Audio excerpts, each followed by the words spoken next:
Donald Trump was humiliated twice today in the United States Congress.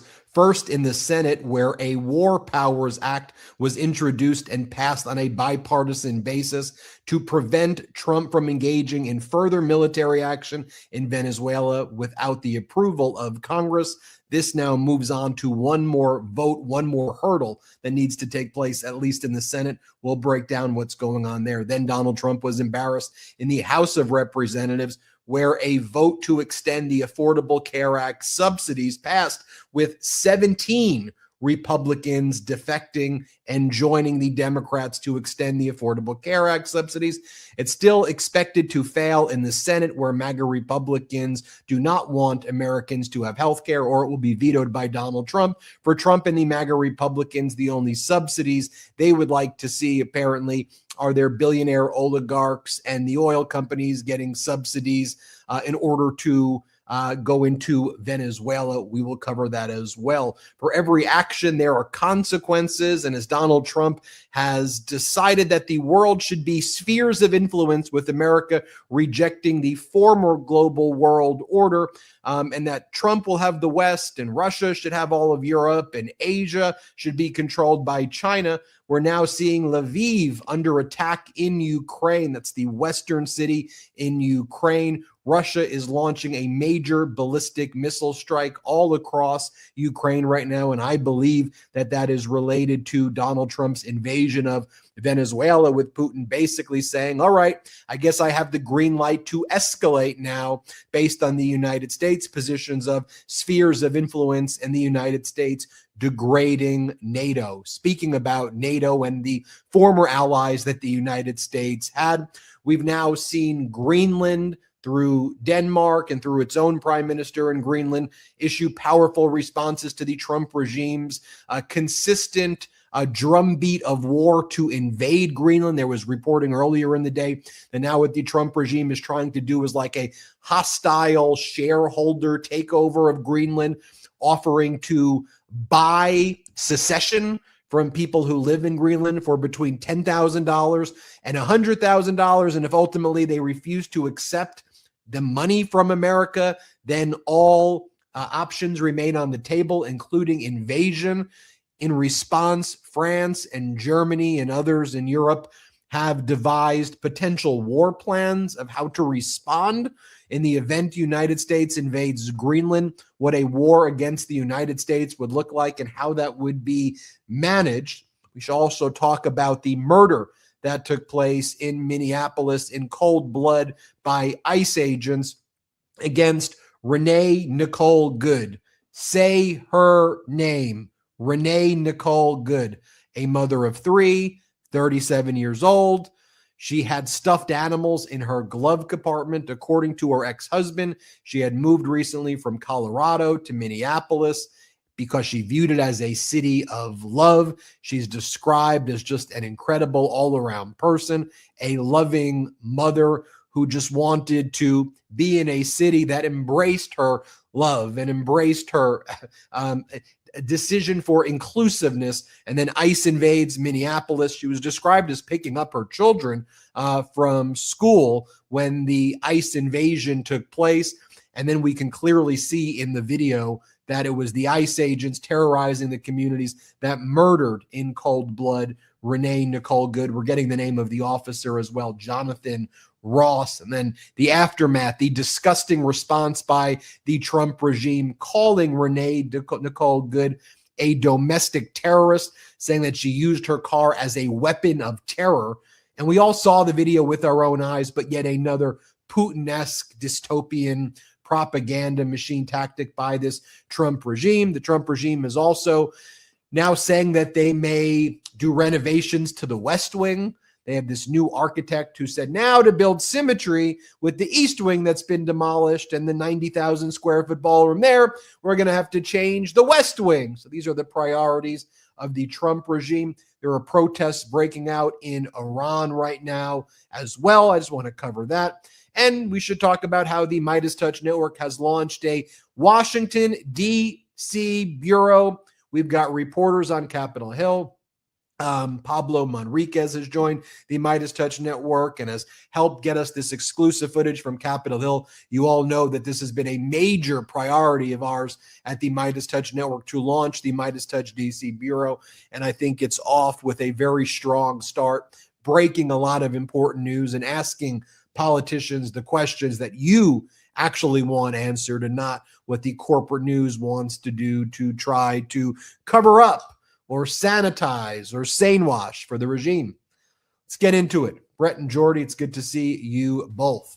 Good to see you too, Ben. I think you very astutely put it, and Jordy, of course, but Ben gave me the handoff, and Midas Mighty. I think you very astutely put it on Monday's show that right now we're in a battle of good versus evil. And I think that has really never been more clear as it has been in these past 24 hours, as we saw that ruthless murder of Renee Good in cold blood in Minneapolis and the lies that ensued. Not we're going to investigate the situation, see what happened, and make sure that the officer faces the appropriate consequences, but the immediate rush to label this innocent 37-year-old U.S. citizen a domestic terrorist. And it is clear to me that if they could do that to Renee Wood, who was simply had just dropped her 6-year-old off at school, was driving around as these ICE thugs were in her community, being there to cause terror. The only reason they were there is because they were following up on those other disinformation videos that was put out by that right-wing quote-unquote journalist, that fake journalist. They were there because of Twitter, essentially, to try to make a scene. Then they're there blocking the streets. It leads to them murdering this innocent woman, and then the government, the federal government, has the nerve to call this innocent woman a domestic terrorist and make up that she's part of left-wing networks, and they get Kristi Noem and they get J.D. Vance and all of these people when she is just a regular lady. By the way, even if she were an activist, that is not an excuse. It is not an excuse to run people down because of their political beliefs or if they're protesting, even though that is not what she is doing. But we are seeing that this is a fundamentally evil regime. We are in a battle right now of good versus evil. It is not even up for debate which side is which right now. We are looking to the world. We are seeing our allies in this war posture, not against our adversaries, but against the United States, seeing Denmark say things like, we will shoot first, ask questions later. If the United States tries to invade our country, we're seeing other European countries get together and legitimately are working up plans on what they will do if the United States invades Greenland or attacks Greenland in a Pearl Harbor type sneak attack. This is where we are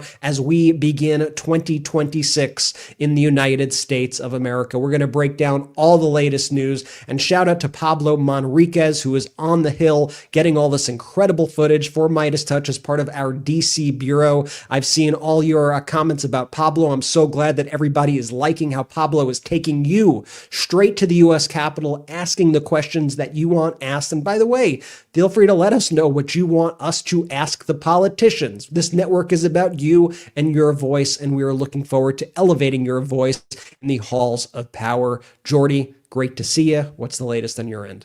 What's up, brothers? What's up, Midas Mighty? It's going to be a good show tonight. Going to be a deep show. Going to be an informative show.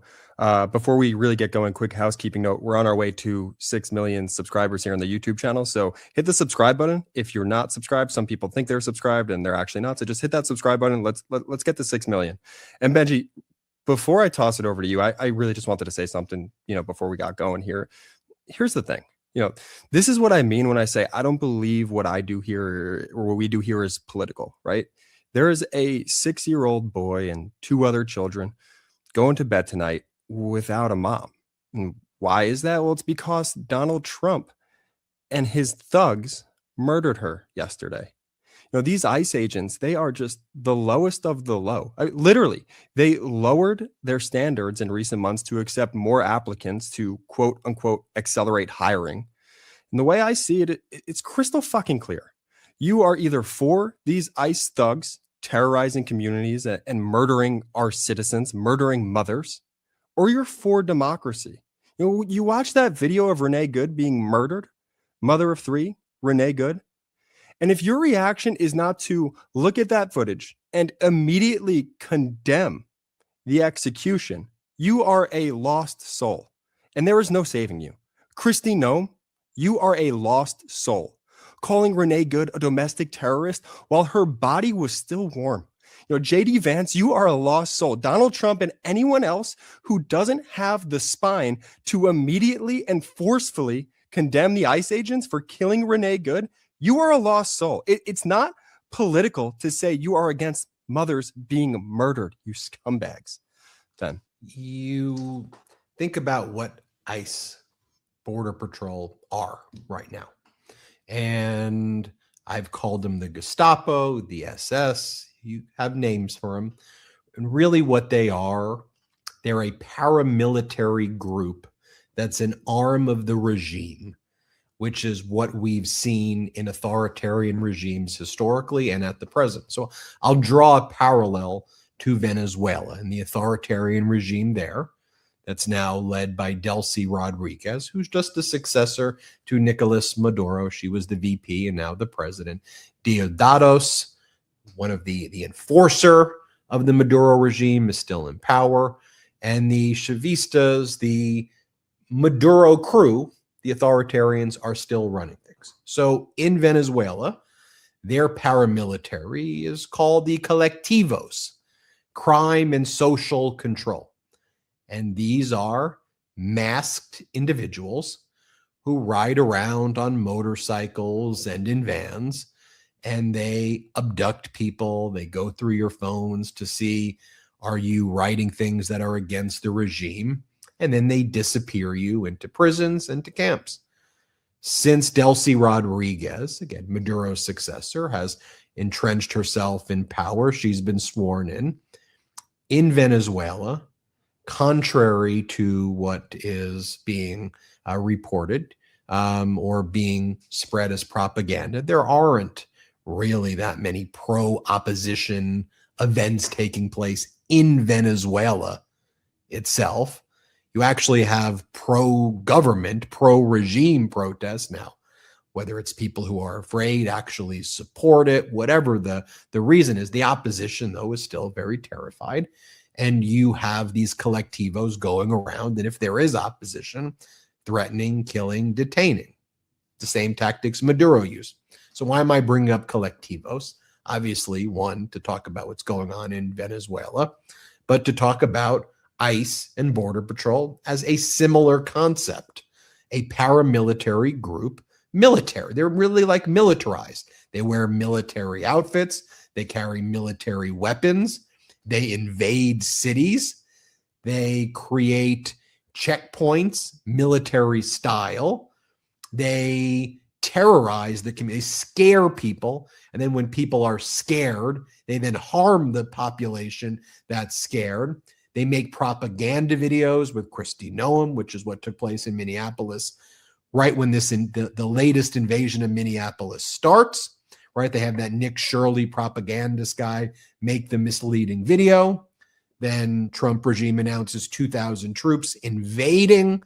ICE, Gestapo, paramilitary show up, terrorize communities, and people are scared. They don't know how to react to this. And one of those people who don't know how to react to this, because we're not equipped with what do you do when masked people go to grab you, is Renee Nicole Good, described by her ex-husband as picking up their child, at least described as someone who was not really out there, particularly, with a strong position one way or another, on ICE, although the story is developing there. But described as picking up her child. Then there was a kind of a checkpoint in the South Minneapolis area, and the paramilitary of Trump stops her. And we saw with our own eyes what took place. I don't want to play the video again. I don't think I need to. We've played the video. Here she is. Here's a photo of her. Renee Nicole Good. I'll repeat it over and over again. Say her name. And the Trump regime says she's a domestic terrorist, that she used her vehicle as a weapon of terror. No, we've seen the photos. We posted one that has the arrow that shows where the officer, this Jonathan Ross guy, was positioned. I handled these cases as a civil rights litigator, and I've deposed in my career when I used to do this hundreds of police officers. We would go through police protocol, what they were required to do, not required to do, what their obligations were. And you look at this, and these ICE Gestapo handled everything the wrong way, from positioning themselves in front of the car, which you never do, doing conflicting orders. You listen, one of the persons said, go away. Like, while standing in front of the vehicle, go away. What do you expect the person in the car to do? And the other person basically saying the opposite, like stop and stay. So you're getting conflicting orders. A masked agent is going at the window. Very slowly, you see her turning the wheel, the tires making a complete turn. The officer immediately whips out his gun. You see the first shot, which I think was in the windshield, and then you see where it took place. We see where the officer was. The officer wasn't hit by the vehicle. The officer wasn't injured. The officer was standing on the side and at point blank range shot Renee Nicole Good in the face multiple times. Then there was a physician on scene who wanted to render first aid, and the Trump Gestapo refused to allow the physician to render aid for 10 to 15 minutes while Renee Nicole Good bled out. Objectively, that is what happened. That is what happened. We saw it with our own eyes. But Donald Trump makes posts saying the opposite happened. He goes, I just viewed the clip of the event, which took place in Minneapolis, Minnesota. Horrible thing to watch. The woman was screaming, obviously a professional agitator, and the woman driving the car was very disorderly, obstructing and resisting, who then violently, willfully, and viciously ran over the ICE officer, who seems to have shot her in self-defense. Based on the attached clip, it's hard to believe he is alive, but is now recovering in the hospital. The situation is being studied in its entirety, but the reason these incidents are happening is because the radical left is threatening, assaulting, and targeting our law enforcement officers and ICE agents on a daily basis. They are just trying to do the job of making America safe. We need to stand by and protect our law enforcement officers from the radical left movement and violence and hate. Completely detached from reality, and I'll call Brett and Jordy in. Completely detached from reality. Complete propaganda. But this is what's repeated over and over again. That officer was not run over. That officer was not injured. That's not what happened on the tape. But this is what the Trump regime does: politicize, lie, divide, spread hate. It's exactly what Putin does, and it's exactly what authoritarians did in the past. And I'll just say this one thing. You can say Orwell, who wrote 1984, was prophetic. Or you can say he was a student of history. Perhaps both. But a student of history sees, even when 1984 was written, that authoritarians behave this way. They are malignant narcissists who live in their own reality that they create to justify the atrocities and to thrust their own reality, which is not the reality, and bend the reality to fit an authoritarian narrative. And populations who live in a normal world, who get exhausted, are often ill-equipped sometimes to defend against the exhaustion that needs to be exerted against the deluge of lies, right? Trump says it's Gavin Newsom's fault why the fire started because he was helping the smelt fish and there was no water. Just entirely false. And you're like, smelt fish? What are you talking? Donald, had to go up to Canada and turn on the faucet. And I saved all of Los Angeles, which would have been burned down if I didn't turn on the giant golden faucet. And you're like, what the hell are you talking about? Everything he does is that. And the question is, how do we respond to it? Brett and Jordy. Yeah, I mean, this is the kind of stuff that you would see in North Korea. This is the kind of stuff you would see in Putin's Russia. This is the kind of stuff you'd see coming from Hitler's Germany. These are propaganda, lies. In every situation, you see that this regime is doing whatever it can to make the situations worse. And I think when you look at everything in its totality, like the alarm bells cannot be ringing any louder. When you see the deployment of these Gestapo-style forces to our streets to cause terror, shooting innocent people, and then the government calling them domestic terrorists. When you see this massive expansion of the military that we're seeing right now, with Donald Trump now asking for not just $1 trillion for the military budget, but $1.5 trillion. The $1 trillion was already a bloated budget as is, now $1.5 trillion for the military. When you see all this money flowing into ICE, and now Republicans want to give even more money to ICE to continue to build this paramilitary police force that goes around and terrorizes people throughout the United States. When you see the threats that this government is making against other countries, threats of annexation, these sneak attacks against Venezuela, these bombings, these threats against Greenland and our other allies like Canada. When you see everything kind of together, and they've created this entire doctrine that basically says, you see Trump saying the Don Road Doctrine, the Don Road Doctrine. What Trump is saying and what their philosophy is, and Stephen Miller made this abundantly clear when he was on CNN the other night, their philosophy is the United States of America is the strongest country in the world, and therefore we will inflict pain and devastation on any weaker country unless they do exactly what we say. The United States in the post-World War II era especially has been known to be, or at least has strived to be, and we certainly have many, many flaws, but we've strived to use our strength in order to try to restore stability around the world.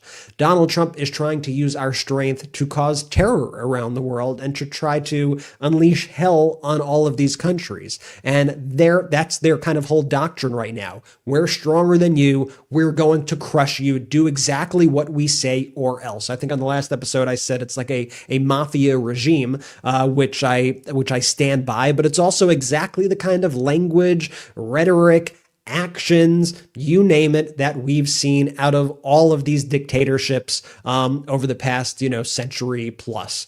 And so the alarm bells are sounding. And now it's, I guess, up to the people to try to fight back. We see these corporate news stations, unfortunately, which have totally bent the knee. While all of this is going on, we see CBS News doing segments that's literally finished up. The segment on CBS Evening News the other day, I cannot believe it. I made a video about this, where they finished their segment going, "Marco Rubio, we salute you." You say that right after we attack Venezuela, and there are all these questions about an illegal attack. We salute you?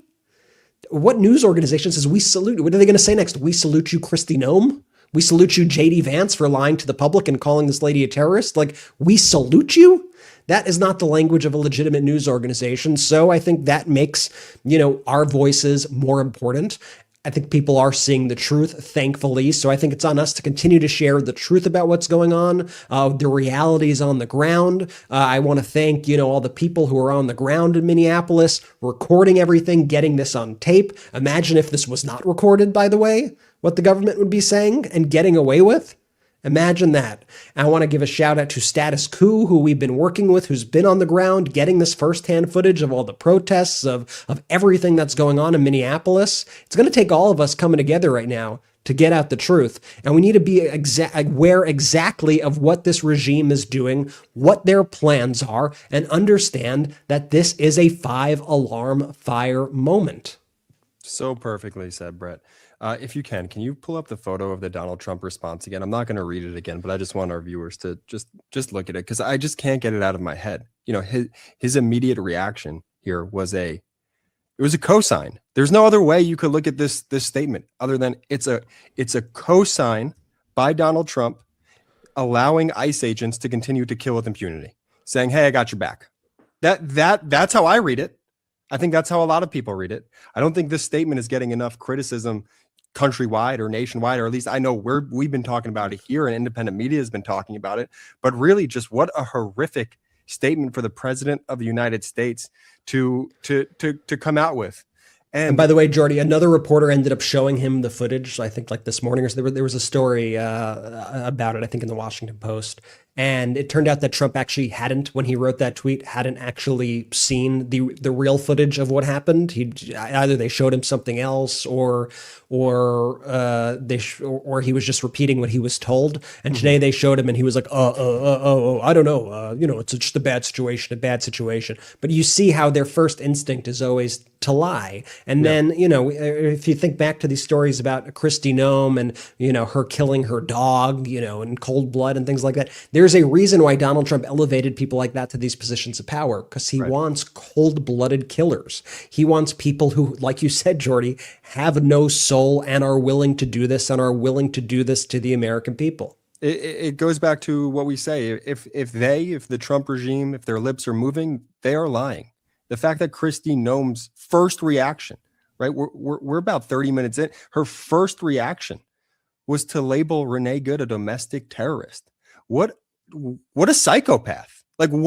Just a evil, vile, and that's why I've been calling them this, creatures.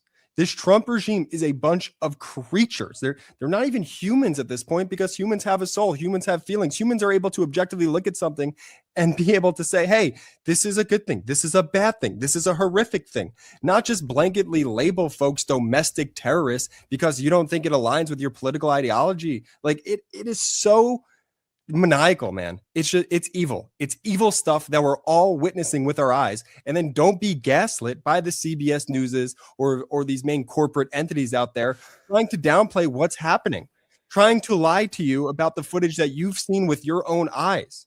It really is beyond anything. It is so sick what is happening right now, and just double down in your convictions. That's what I want to tell our audience here is you are right. What you are witnessing, believe it. Believe what you are witnessing with your own eyes. I mean, it is really just sick stuff. And Brett pulled up the correct photo now of the initial Trump statement here. I mean, it's so evil. Well, I think ask yourself this. What is the purpose of government? Like, what is the purpose? I mean, let's pull back, because I think one of the big problems is the way politics is reported is in a gamified way. This team, that team, this personality on this team versus that personality on this team versus this personality or that personality on other team, and who's up and who's down in a horse race, and it's reported that way. So pull back and just ask, well, what's the purpose of government? And how is any of this stuff that we've been discussing so far, that the Trump regime is inflicting upon the people, how is that supposed to be the purpose of government? Like, shouldn't government be focused on governing? Shouldn't it be focused on delivering things to the people? Shouldn't it be focused on ensuring that the people who live in the country can be able to live and thrive and survive? And so when the Trump regime's focus is on all of this cruelty and these sociopaths who looks like cartoonishly evil bad guys from the superhero movies I used to watch growing up as a kid, like, what shouldn't it be about? Are we making sure that every American has healthcare and education, and if they're working a job, they can be paid a wage with dignity? And if they're not working a job, we can work to help these individuals, live thriving lives. I mean, shouldn't we be working to help persons who have disabilities, and have thriving lives? Shouldn't we be working to uplift marginalized communities? Shouldn't we be focused on making sure that people can afford shelter, that they can afford homes? Like, shouldn't this be the focus? And the Trump regime is not focused on any of that. They're focused on this imperialistic adventurism to create a Trump everything, dominate the Western Hemisphere, which is ultimately going to be resulting in a much weaker, less safe country and less safe world. Again, look at Russia's ballistic missile attacks tonight that went into the morning as well in Lviv.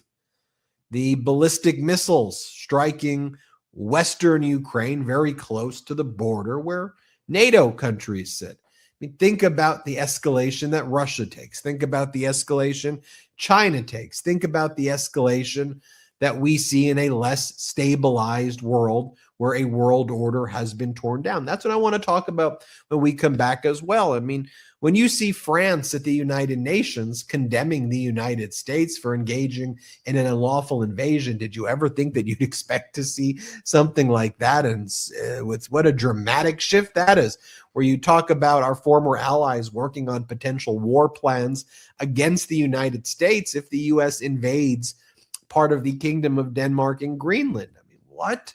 And the Trump regime continuing to threaten Greenland. So I want to talk about that. I want to talk about what's going on in Congress with the War Powers vote, the Affordable Care Act subsidy vote, and more. Let's take our first quick break of the show. And a reminder, if you like the expansion of the MeidasTouch network, like what we're doing with our DC bureau expansion, and you want to support our growth, become a member of this YouTube channel. You could gift others memberships as well if you're a member, but that helps expand and grow our network. And that's how we've been able to build out a DC bureau and hire more staff, thanks to you. So take our first quick break. We'll be right back and look forward to a lot more that we all have to discuss. Let's take that first quick break. Everything in our lives has leveled up. Our phone is basically a supercomputer. Cars these days park themselves, and headphones, they cancel noise like magic. But your razor, it's still flimsy, still overpriced, still stuck in 2008. That's where Harry's Plus comes in. This is my all-time favorite razor, and here's why. Harry's Plus has an advanced pivoting system to reach every corner of your face, refined blade tech for a close, smoother shave, and a weighted metal handle, Harry's heaviest handle ever, for added control and comfort. It feels like an expensive shave, but it isn't. Refills are still cheaper than the other guys. It's designed with progressive blades for less tug and pull. With Harry's Plus, you get a barbershop quality shave with German engineered blades. Maybe the best part about Harry's Plus is how affordable it is. Harry's owns their own world-class blade factory in Germany. No outsourcing, no middlemen. That same facility has been perfecting blade making for over 100 years. Because they control the entire process from steel to shelf, they keep costs low. Why pay $30 for refills when Harry's gives you better blades for a fraction of that? Harry's has launched their most advanced razor ever, and it's still cheaper than Gillette Fusion 5. If you don't love your shave, Harry's will make it right. No questions asked. Risk-free trial means there's zero downside to giving it a shot. For a limited time, our listeners can get the Harry's Plus trial set for only $10 at harrys.com/Meidas. This set includes the all-new Harry's Plus razor, one refined 5-blade cartridge, a 2-ounce foaming shave gel, and a travel cover to protect your blades on the go. Just head to harrys.com/Meidas to claim this offer, and after the purchase, they'll ask where you heard about them. Please support our show and let them know MeidasTouch sent you.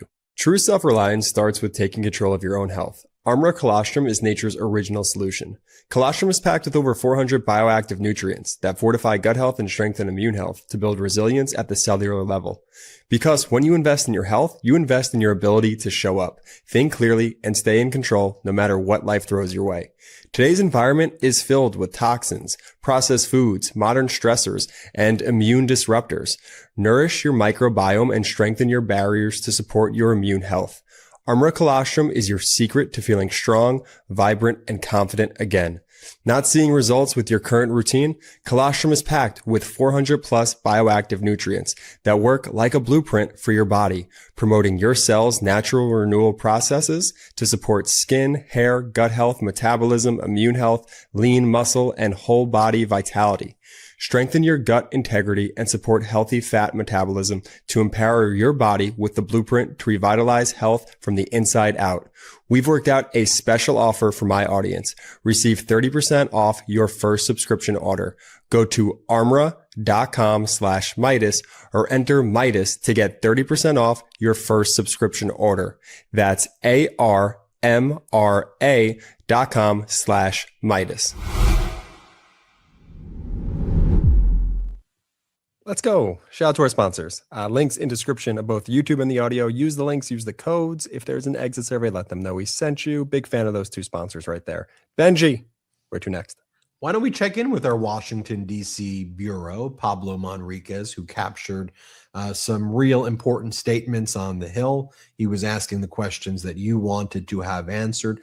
Let me show you how, and I'll show you the contrast between the responses you'll hear from Democrats and the responses you'll hear from Trump regime officials at press conferences that were taking place today. So first, Pablo spoke with AOC, and she talks about how ICE has less accountability than basically anything right now in the government. Here, play this clip. Congresswoman, can I real quick get your reaction to the shooting death in Minnesota of the woman by the ICE agent? No, this is what, it's a nightmare. It's a nightmare. This is what we've been warning about for a very long time, and it is, I'm just, it's tragic to say, but from the moment that, I mean, from the moment that this Congress decided to authorize and explode ICE's budget, they are accountable to no one. It's important that people know that ICE has less accountability than virtually any law enforcement agency in the United States. And yet they are some of the most well-funded. They are operating with impunity. And we just saw them murder an American citizen in cold blood in the street. And despite whatever lies that the president wants to say about what was happening in this, you can see what happened for yourselves. They shot a woman in the head in cold blood on the street. I hope that this incident is prosecuted to the fullest extent of the law, and this is an agency that must be reined in. Thank you, Congresswoman. We heard from Democratic Congress member Johnson, who says this was a homicide. Let's play that clip next.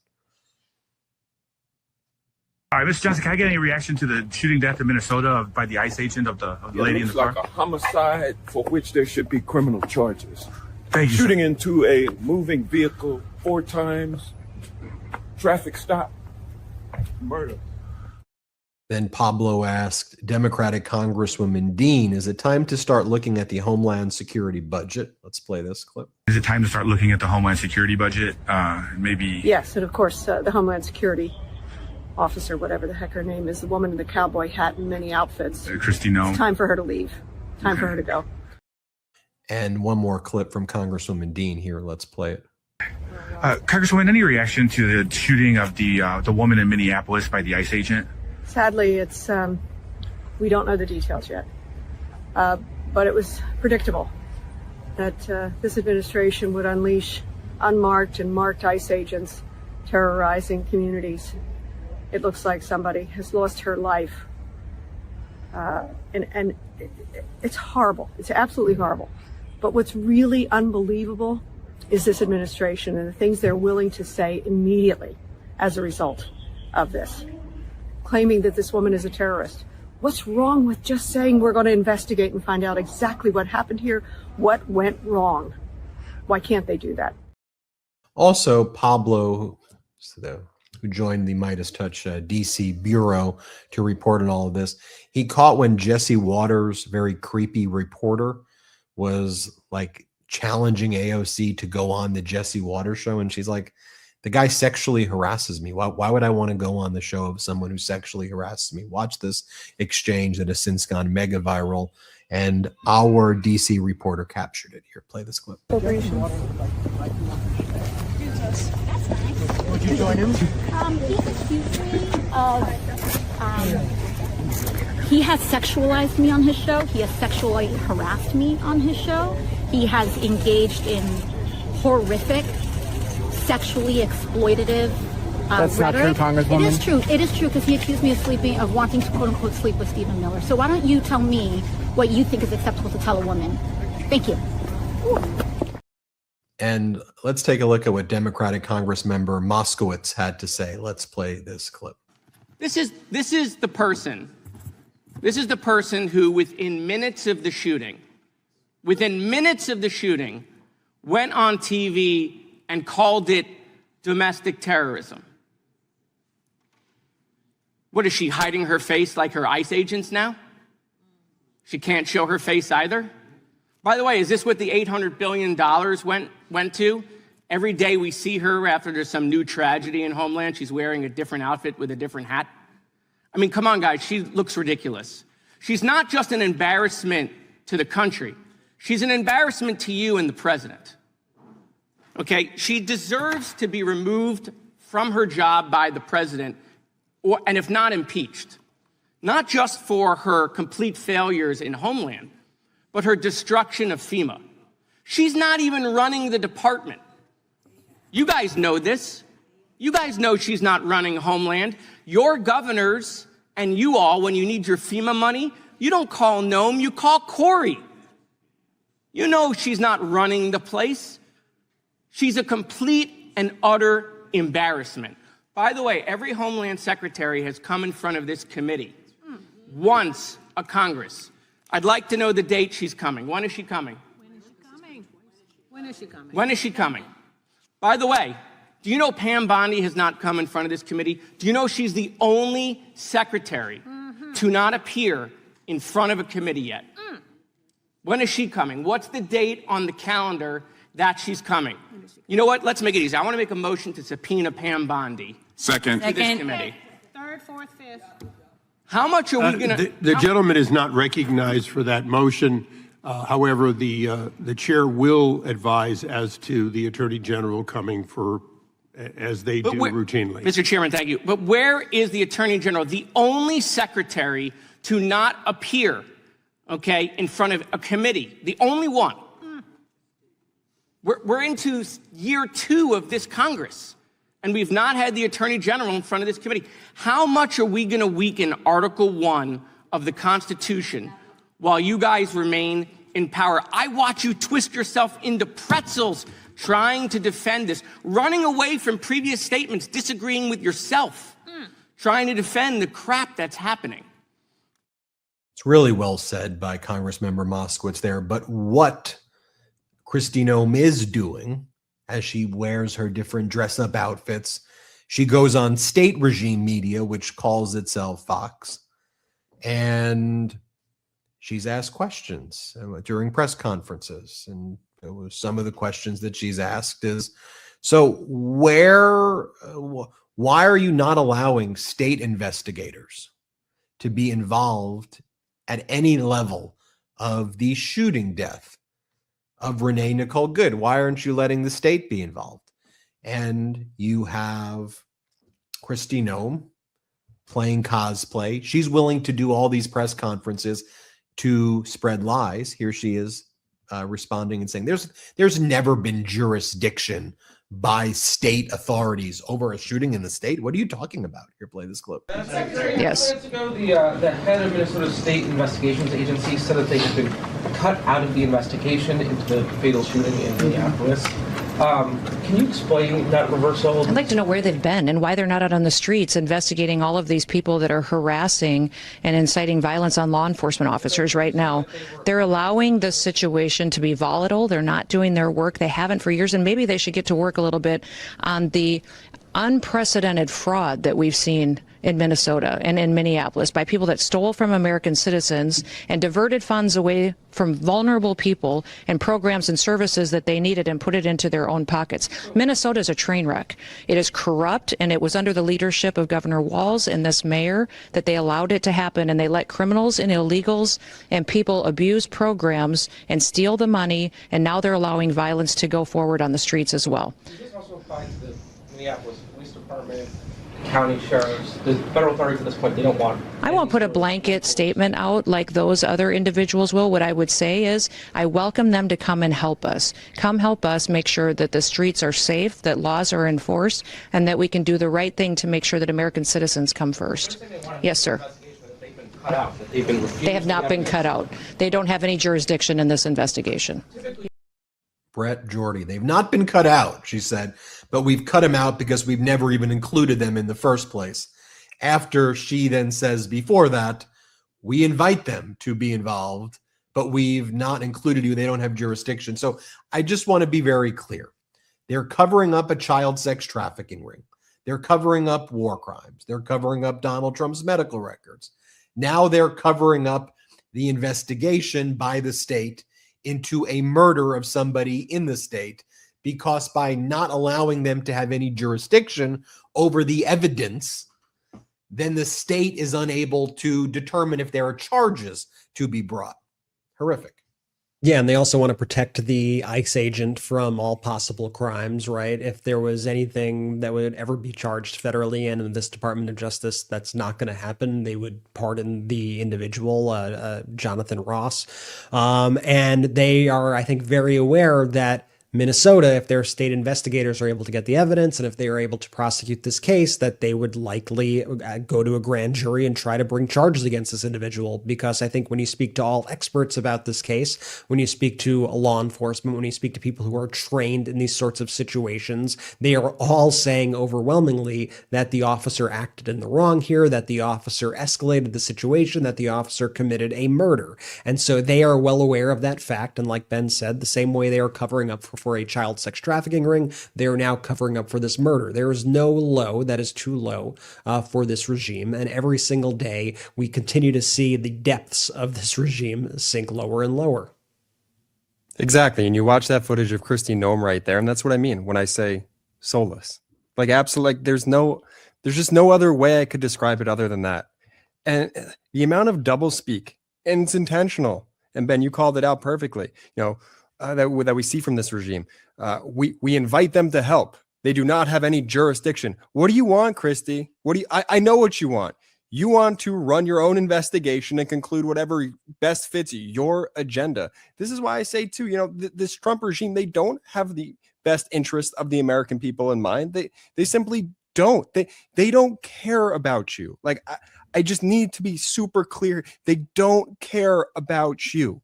They care about Donald Trump and pushing forward whatever the hell shape his agenda is continuing to take and covering up everything along the way. And that's why, again, I know our personal audience doesn't need to hear that because they're very well aware. And everyone here has been shouting from the rooftops about how ridiculous and how just evil this whole situation has been. And I'm really proud of the Meidas. I'm really proud of this community to continue to do that. It's just, when I just watch clips like that, like, I just want to throw my laptop because, again, Ben, it goes back to your point. What do you want government to do? Like, at its best, what do we collectively want the government to do for its citizens, for its people? I sincerely ask you. I look at that Kristi Noem clip and I say, well, I know it's not that. I know it's not whatever the hell that is, Kristi Noem. It's unbelievable. Well, that's why when I interviewed New York City Mayor Zoran Mamdani, and we talked about what he and Governor Hochul of New York were focused on today, it was childcare services and expanding childcare, moving closer to universal childcare in the first 8 days of Mamdani's administration. Right now, the Trump regime has suspended federal funding, or is trying to suspend the federal funding that's required to go to child care services in states like New York, California, Minnesota, etc., Colorado, because they're blue states and they're trying to screw them over. Rather than you're going after the children, doesn't it also seem that the Trump regime, one of their first targets that they go after are kids, right? Amongst them, some of the most vulnerable, whether it's covering up child sex trafficking rings, right? Whether it is starving children to death by taking away SNAP benefits, whether it's taking away child services.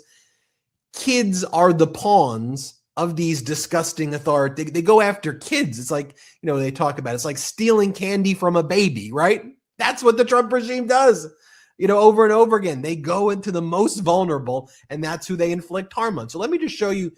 This was when I had the opportunity to interview New York City Mayor Mamdani earlier today, and here's what he told me. Let's play this clip. You are keeping your word, and you are doing things for the people of New York City and joining forces with the governor. And, it's an interesting thing, pull in people from different sides of the left and progressives joining forces for something that benefits the people. Tell us about it, Mayor. Well, it's truly lovely to be back on here with you. And what I would say is that it is, as you've said, today's an incredible win for working people. We're talking about a $1.2 billion commitment from the state of New York to the city of New York to make universal childcare a reality. This is money that will mean that we can fix childcare for 3-year-olds across the city, and we can start to deliver childcare for every 2-year-old across the city. And after housing, childcare is the number one crisis facing working families in the city. It's the number one reason that they're leaving this city. And that's because the average cost of childcare is $22,500 a year. And so what today's commitment and today's partnership between the governor and myself shows is that working families are not going to have to make the choice any longer between the city they love and the family they want to actually raise. I just want you to think about that. The average child care cost is about $22,000 without the Affordable Care Act subsidies. The average health care plans are going to be between $15,000 to $30,000 as well. So between your health and child care, that right there would equal right around $50,000 a year just on those two things. That's before going into food. That's before going into rent. That's before going into, other day-to-day stuff. Just think about that right there. That's what we should be focused on. Not sending ICE Gestapo, or as Trump says, being predators of the Western Hemisphere. How about we do some governing in the United States first? When we come back, I want to talk about Donald Trump getting humiliated in the Congress twice, once in the Senate with a war powers resolution, another time in the House with Affordable Care Act subsidies. We'll talk about that. We should talk about Democratic Congressmember Ro Khanna and Republican Thomas Massie going to court, filing an amicus brief in federal court, requesting that Judge Engelmeyer appoint an independent monitor to demand the release of the Epstein files. He was the judge in the Ghislaine Maxwell case, and the Trump regime promised that judge they were going to produce certain categories of documents. I really like that strategy. We'll talk about that. And let's talk about what's going on internationally as well. Let's take our last quick break of the show. You know that sluggish, heavy feeling that hits right after the holidays? When you're off your routine, your energy's all over the place, and you feel like you need a hard reset? That was me, and honestly, I didn't want another resolution that I'd abandoned by February. I wanted something structured, something that actually works.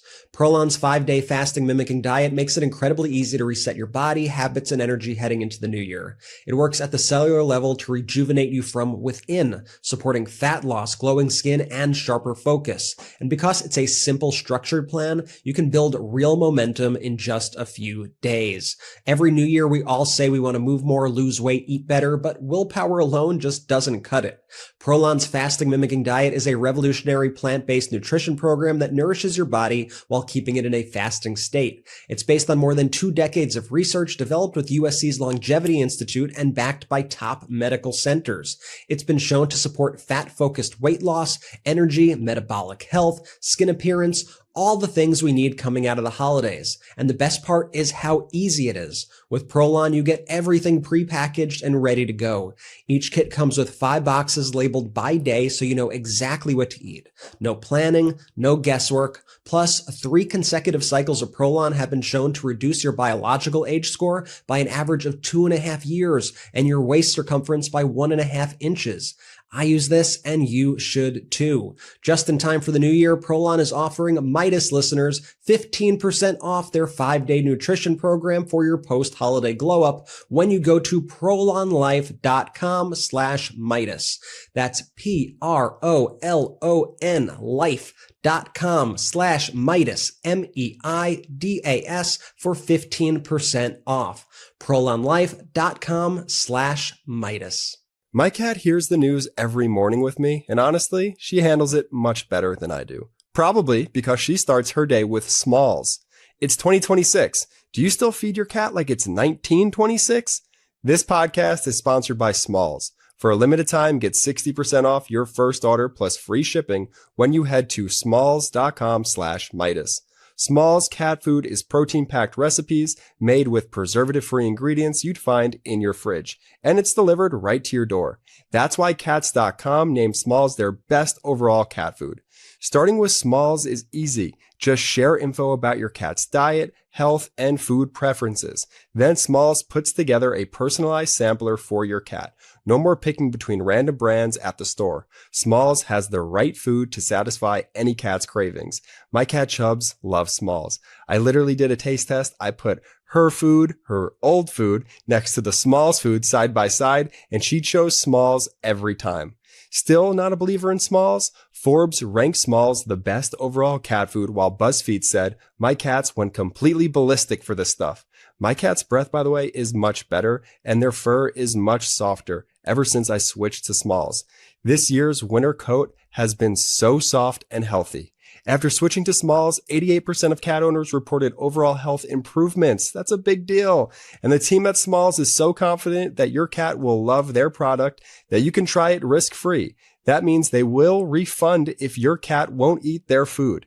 Make 2026 your cat's healthiest year yet. Take advantage of their New Year's special and get 60% off your first order plus free shipping when you head to smalls.com/Meidas. One last time, that's 60% off your first order plus free shipping when you head to smalls.com/Meidas. Let's go. Shout out to our sponsors. Links in description of both the YouTube and the audio. Use the links, use the codes. If there's an exit survey, let them know we sent you. Benji, where to next? Obviously we're gathering more information on this, but the police in Portland have confirmed that federal agents had been involved in a shooting with 2 people in the hospital who seem to have been shot by ICE agents or federal agents. We'll be reporting more on Customs and Border Protection. They're saying that. And the reality is, though, with their masks, it's hard to tell the difference between the ICE agent and the Customs and Border Patrol. You often know when it is Bavino who runs Customs and Border Patrol rolling in versus, ICE, where you usually see Christine, by the way, who oversees both. But with the masked agents, it's kind of difficult to tell. Real quick. Yeah, and real quick, this is what I was alluding to earlier in the show here. This is why the statements from the highest levels of governments after what transpired in Minneapolis are so important. That's why I was talking about Donald Trump's statement being a cosign for ICE agents, for law enforcement to just go out and commit murder. Like, Donald Trump did not condemn what happened by any stretch of the imagination. Absolutely not. You read his statement, it's a cosign of the behavior saying, you know what, I'll allow it. And lo and behold, a day later. Yeah, but I'll say this though. We don't know the details yet, and so in situations like this, and in situations when there are shootings on college campuses or you name it, sometimes the best thing you could do is sit back. You don't have to say anything like Christine coming out and automatically rushing to judgment and saying things. And so I know I've seen comments of people while we're live saying cover this. Sometimes you just need to wait and gather the data, and we need to do our own internal investigation into things. I think that's the responsible thing to do here. Yeah. So let's talk about Thomas Massie Ro-Khanna.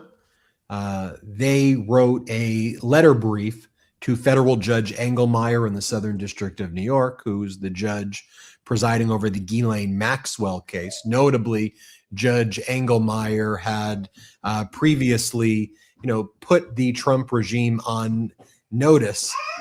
Brett, take it over for a quick second if you can. I've got the little one right here by the camera right now. I don't know, Ben. You might have to take her out. This is part of the show now. You might have to get baby he meant on the show. No, but so I mean, what happened is obviously let me just jump. I could jump into the letter. I just wanted to make sure she was okay. Judge Engelmeyer previously requested of the DOJ, tell me the categories of documents that you're going to be producing. And they listed all the categories because they were requesting that Judge Engelmeyer release the grand jury testimony. So Engelmeyer was like, I'll release the grand jury testimony, but you're promising me you're going to be releasing all of these records, and I want you to make reports to this court.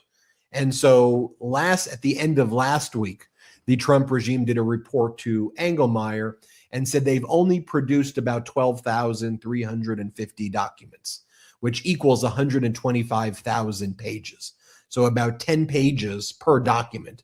And they claim they're reviewing about 2 million additional documents. So if you go by 10 pages per document, that means it could be 20 million pages. If you go back to all of our reporting here, I still think it's more than that because I've dealt with big document production cases. I think the financial records alone are probably in the tens of millions of pages before you get into all of the other emails and all of the other electronically stored information.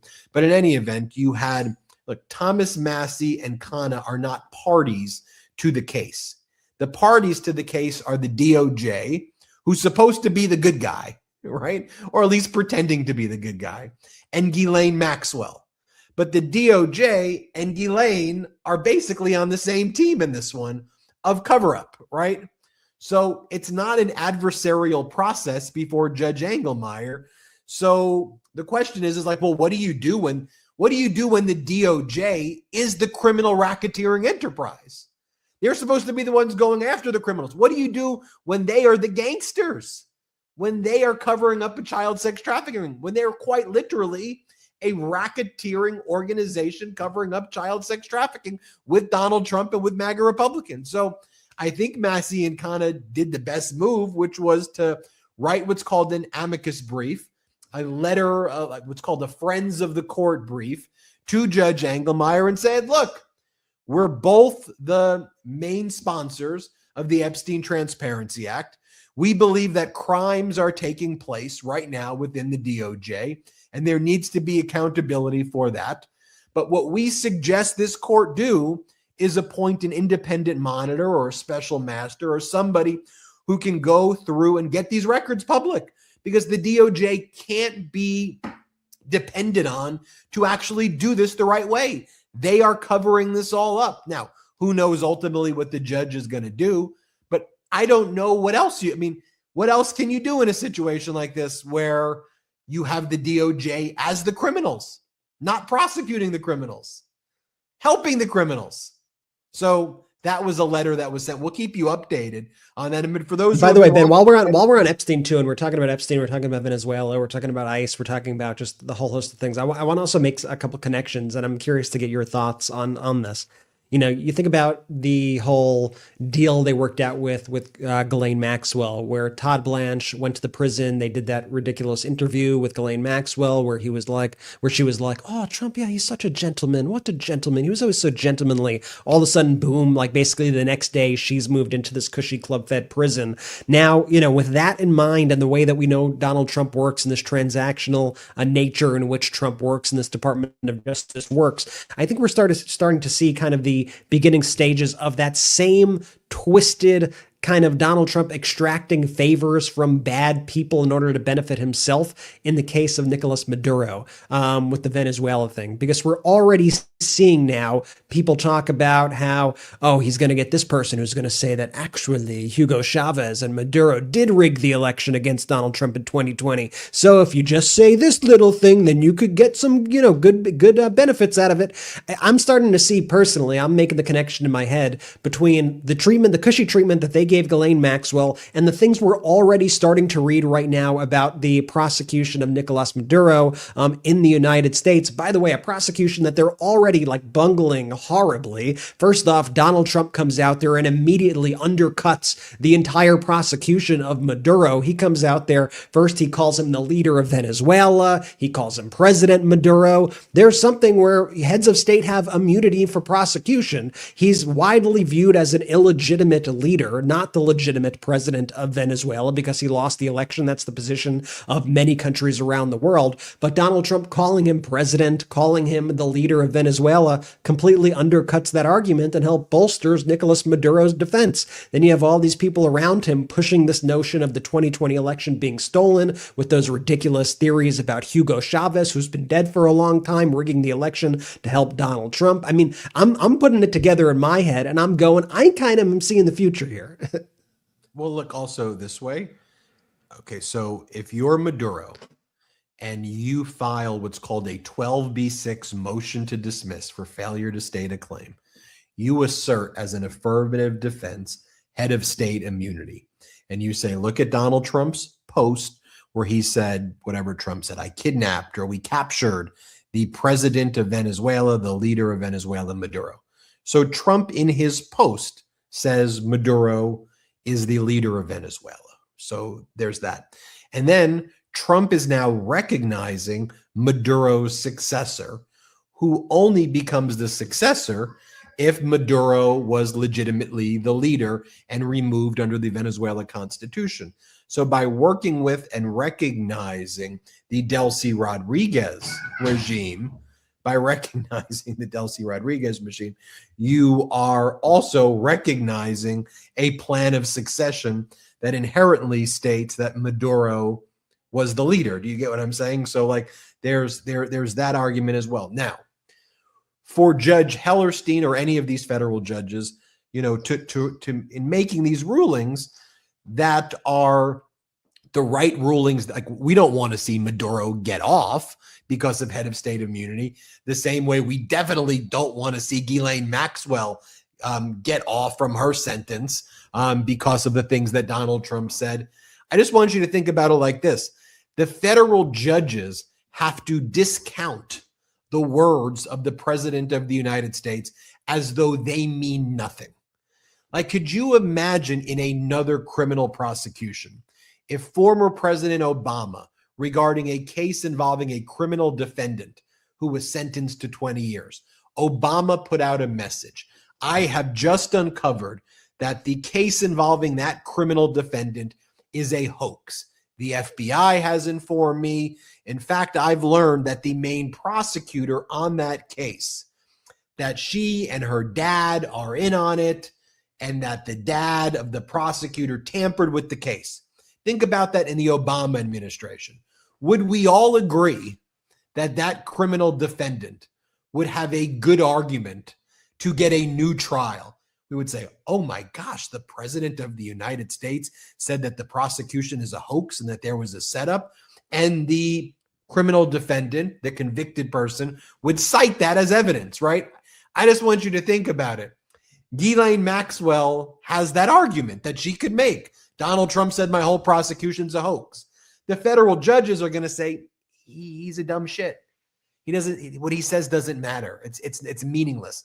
He just rants and raves. His words don't matter. And as a result, she's not going to be able to get her habeas petition granted. Similarly, Judge Hellerstein, looking at this case, the question is are the words of the president of the United States meaningful? And if they were, then Donald Trump saying that Maduro is the leader should end the inquiry. But you could say, but the indictment used the right words. The indictment says de facto leader and not the real one. And so but again, we're saying that the president's posts are meaningless and not official statements. And I agree, they are. He rants and raves like a lunatic, but that's got to be the analysis to get to the conclusion. So Brett, I'm with you. And I also think at some point we'll hear about a deal where Maduro will go to Russia or Qatar and there'll be a trade for something. I wouldn't be shocked if it could happen tomorrow. It could happen in a week. It could happen in a year. I think the operating assumption is this case doesn't go to trial. And let me also explain why it doesn't go to trial too. The CIA has operated in Venezuela for a long period of time. Even, before this, okay? A lot of the drug operations as well, historically, the CIA have had informants who have been involved in this region generally. And although Venezuela is actually not really a narco state, that's not what they're known for. They have a corrupt dictatorship right now in place, but they're not the ones sending the fentanyl. They're not the ones sending the cocaine. That's coming from other areas. But the CIA's involvement there, just think about what that trial would look like if it were actually to go down. There'll be some deal cut. He'll end up in Russia or Qatar or Turkey. Brett, you're right. He will say the 2020 election was stolen or come up with some statement like that. There'll be some deal there. And it's possible, Delcy has freed some political prisoners. And you read between the lines, They said it was a unilateral act that they freed political prisoners. You think it was a unilateral act? Do you think that there are things going on behind? Just watch what's happening there. And then as we see these protests in Iran take shape and form, already the question is well, is Trump going to do regime change there? Trump already says that he doesn't support the successor of the Shah. He's been putting out statements, or he's been basically saying that the same types of statements he put out about Machado, he's putting out against the family of the Shah. And the question ultimately is, well, what's the plan? And overall, you have the world as this powder keg right now, never been more unstable in an international order. It's untethered right now. The world is untethered and unglued right now. And anything it's already set off, but anything can set this off. I mean, look, do we have the clip of the ambassador to the United Nations from France? Let's play this clip right here of the ambassador from the United Nations from France, what he had to say about the U.S. invasion. Let's play it. Mr. President, the military operation which has led to the capture of Nicolas Maduro runs counter to the principle of peaceful dispute resolution and runs counter to the principle of non-use of force. The proliferation of violations of the Charter of the United Nations and the violations of international law by states vested with responsibility as permanent members of the Security Council chips away at the very foundation of the international order. Contravening the principles of the Charter, including the principle of respect for independence and the territorial integrity of states, undermines the foundation of the United Nations and weakens international peace and security. France remains faithful and committed to respect for the Charter of the United Nations and of the principle of peaceful dispute resolution. We have an obligation to uphold these principles at all times and in all places. Respect for these principles is indispensable. That's from France. That's from France, as there are reports that France and Germany are preparing potential war plans in the event of the United States invasion of Greenland. The United States has repeated over and over again in statements they're not ruling out military options. You have both Caroline Leavitt and J.D. Vance lump Greenland with Venezuela and Iran, saying, well, they didn't listen to us, so we had to do military operations, so maybe they should take our offer or else. And then the Trump regime's offer, according to Reuters, is to pay the individual citizens of Greenland $10,000 to $100,000 to become American and secede from Greenland and Denmark, or else. That's the plan. What are we talking about here? Brett and Jordy want to comment on that, and then I'll just talk briefly about what's going on in the House and in the Senate. Well, I'll just go back quickly to what you were saying before about when you were hinting at the CIA and operations that the United States did in Venezuela, because one of the things that the Trump regime did with this indictment against Maduro is they actually removed references to Cartel de las Soles, the cartel of the sun, I believe it means.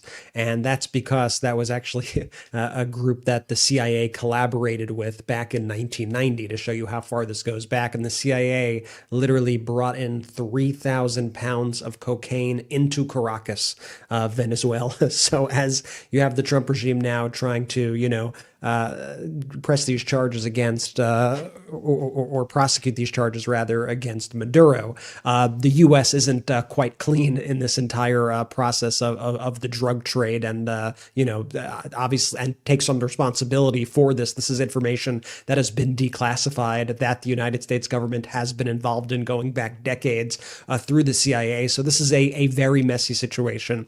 I could not agree with you more about what the future holds.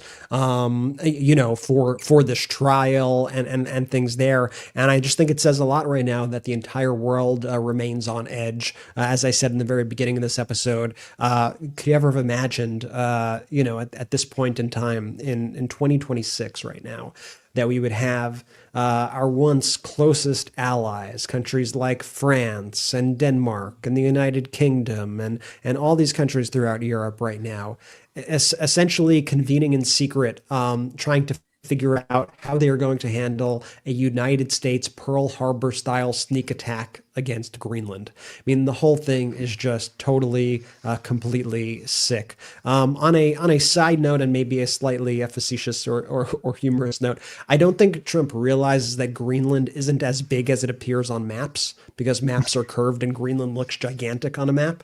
But Greenland actually isn't as big or as large as it actually appears on a globe. And I think if Donald Trump actually knew the actual true size of Greenland, I don't think he'd be as excited about Greenland. Is the only other thing I'm going to add here. I'm sure that he doesn't understand the actual size of the country. I think you're probably onto something. We did not get a weekly cognitive update or a cognitive flex brag, unless I missed it, that he passed his dementia test. I mean, cognitive test, whatever the heck he wants to claim it as. So who knows? I think you're onto something. You know, listening to that clip that we played, it goes back to another theme that I hit on a lot, especially recently, is it's just, I'm always worried about where the United States now falls as far as how the rest of the world is going to view us going forward. 5 years, 10 years, 15 years. You know, what are their thoughts on us? Can they ever sort of get over it is what they're seeing now? Just if I was them, I would feel betrayed is one word that certainly comes to mind. Disgusted, confused, appalled. Not words that you really want to describe your allies, right? You know, those aren't great words to describe someone who you want to be in the same sandbox with you. So, you know, there's going to be a lot of work that this country is going to have to do, assuming that we can have a pro-democracy government, you know, in the future here, and try and reestablish our relationships with these countries. I'm hopeful. I'm hopeful of communities like this, the Meidas Mighty and pro-democracy independent media, using your voices here to continue to get out the truth, to continue to show receipts and facts and data and actual footage here, and believing that the audience and knowing that the audience is smart enough to believe what they're witnessing with their own eyes and not to be gaslit by these corporate entities out there that are actively bending the knee to Donald Trump and this regime. So anytime we play a clip like that, that's just immediately what comes to my mind is, man, they really don't trust us. Like, they really don't trust the United States, they being our former allies here. And we've given them no reason to be able to.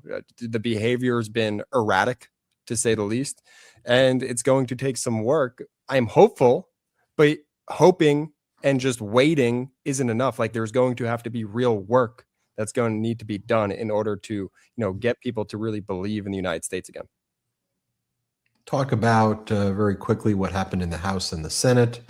On the House side, Affordable Care Act subsidies were put up for a vote. Remember, a discharge petition was put forward by Congressmember Jeffries, Democratic leader. It ripened into this legislation that now was for a vote. 17 Republicans joined with the Democrats to extend the Affordable Care Act subsidies. So now that would have to be passed in the Senate and signed by Donald Trump into law. It's expected that this will be blocked in the Senate or vetoed by Donald Trump if it passes in the Senate, but we don't expect it to pass in the Senate. But the House at least made a statement that it was supporting the Affordable Care Act subsidies. But the reality is that there are millions of Americans who have lost their health care now, can't afford their health care, or they chose health care and no longer can afford food for their children, or can no longer afford education for their children. So a decision had to be made there. This was a direct result of Donald Trump and MAGA focusing on being predators in the Western Hemisphere and helping oil companies and building golden ballrooms, or now what, the West Wing? They want to build a 2-story West Wing. The new architect, because the old architect got fired by Donald Trump or quit, McCreary, but the new architect is out there saying we have to now build the West Wing bigger because it'll look silly if the West Wing is small and the ballroom is big. So they're basically playing Legos with the White House right now, plastering Trump's name on it, vandalizing the Kennedy Center. This is what they're focused on while the American people suffer. Contrast that to what's going on in New York City. And then there was the War Powers Resolution. I interviewed Senator Schiff about this. We had a good interview. The War Powers Resolution, where 57-42 was 5 Republican senators joined forces with Democrats, and including Senator Young of Indiana and Senator Hawley of Missouri. And they joined forces with the Democrats and voted to, at least in the Senate, to clear the path to, at least in the Senate, vote to block Donald Trump's ability to engage in further military action in Venezuela without the authority of Congress. It's not like Donald Trump will listen to it, though, because Trump put out a statement saying, War Powers Act is unconstitutional. Under Article 2, I can do whatever I want. That's where they're going with this. So that's where we're at right now. We will continue to build out the MeidasTouch network. Our DC bureau, it's been a great start. Looking forward to bringing on more reporters as well, expanding this network. Your help is always appreciated. Become a member of this YouTube channel. That helps expand this network. Just hit subscribe and become a member. It says join, and then you can actually gift memberships to others. So if you're like, hey, I really want to help, what's a great way to help? Do that, or go to MeidasPlus.com. That's the Substack. Do both. You can gift on both if you already have one, and just make a gift, to others. So, by the way, keep a lookout each night now. Like when Congress is in session, we're always going to have our DC bureau there on the ground, getting exclusive interviews that you won't see anywhere else. So you'll be able to see those on our social media feeds. We post them throughout the day. And one of the new additions to the content and reporting that we've been putting out now each day, Ben's been doing it since we launched the bureau earlier this week, he's posting all of the reporting that we take from the streets of Washington, D.C., from the halls of power, from the halls of Congress itself. And we are posting it on our YouTube channel each night. So keep a lookout at the end of each day for those recaps of all the reporting from inside the halls of Congress. I think it's going to give you a vantage point into the United States Capitol and into what our government is doing like you've never seen before. I think Pablo's doing an incredible job. He is off to the races. He is absolutely crushing it. And I really, really appreciate all the feedback. We're trying to do as much as we can right now to bring you as much of the truth as possible and have you hear directly from the people whose decisions are impacting all of our lives. And so thank you for helping us to build this incredible, resilient operation that continues to grow each and every day. Thank you to everybody for listening to the MeidasTouch podcast on the audio feed. And for all of you watching us live right now, please make sure you go and add the show on whatever platform that you listen to podcasts on. Apple Podcasts, Spotify, Apple Music. It's on all the various podcast apps. You just search the MeidasTouch podcast. Thank you so much. Jordy, why don't you take it away? Shout out to the Meidas Mighty! The Meidas Mighty standing strong against the fascists. We sing our song. We will get it right whenever. Want to stay plugged in? Become a subscriber to our Substack at MeidasPlus.com. You'll get daily recaps from Ron Filipkowski, ad-free episodes of our podcast, and more exclusive content only available at MeidasPlus.com.